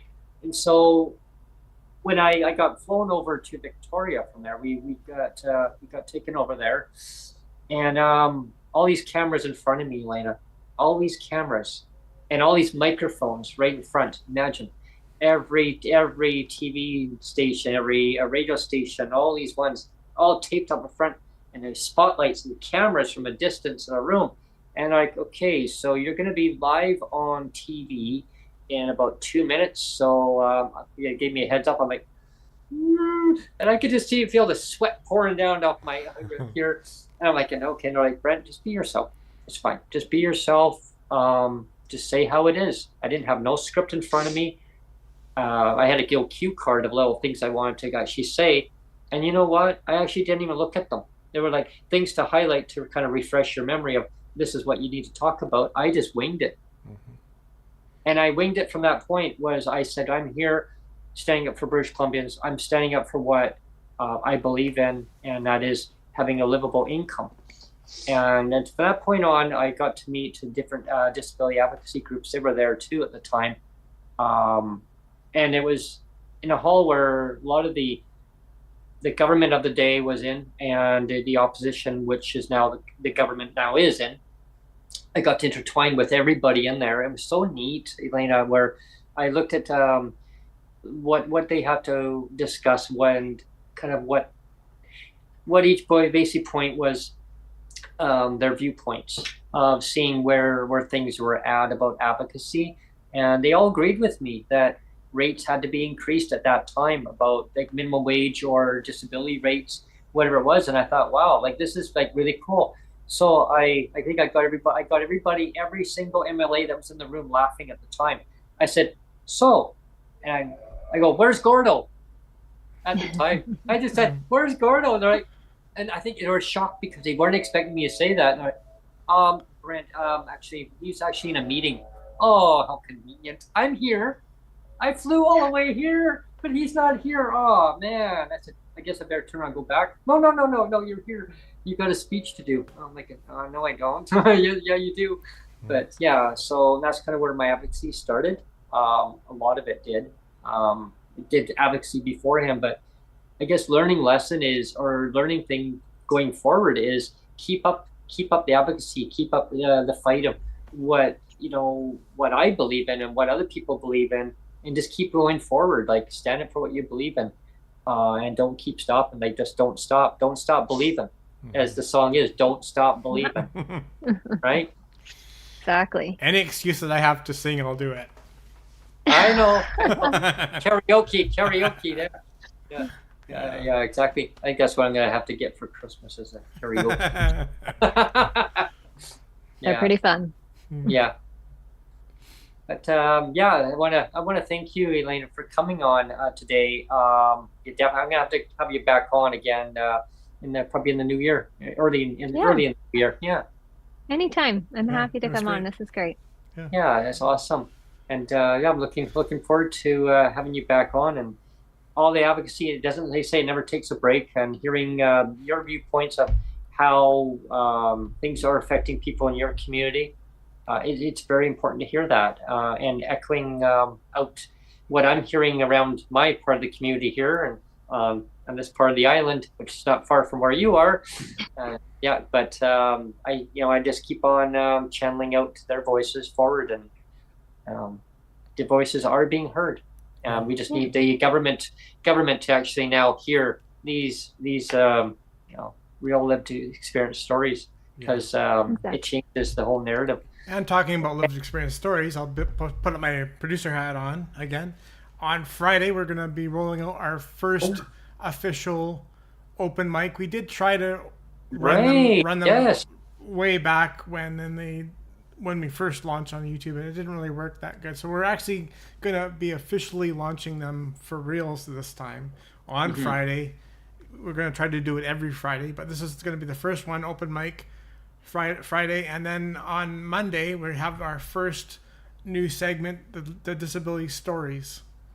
And that's going to be great as well. So except there won't be. Yeah, sorry, go ahead. There won't be an open mic on December 1st, though. Yeah. I'll be in Nanaimo that day. Brent has already vetoed that date, so yeah. Oh, I've already killed that date off already. So almost every Friday open mic. Yeah. Awesome. Okay. Well, thanks for tuning in. Anyway, thanks everyone for tuning in, and tune into your favorite podcast on Spotify or wherever you find it more suitable to check out. And if you really like this, re-listen to the whole episode back again. And Desi, tell your friends, family, any other disability advocate to come on to the show. If you really like what you're hearing on the content, subscribe, and definitely keep following Breaking with Brent segments, Coffee Time, Traveling segment, whatever it may be, whatever suits your fancy. Every time somebody subscribes, or anytime somebody likes a comment or shares something, it helps to grow the channel. So I encourage, even if you don't want to subscribe, at least drop a comment or put a like or share, and it really helps to grow the channel a lot. So I appreciate it. Oh, well, most definitely. And then if I bump into you, I will pass you. I'll pass you up on. You're so official now, Brent. You're so official. There we are. There we are. Thanks everyone for tuning in. Thanks everyone. When it's that's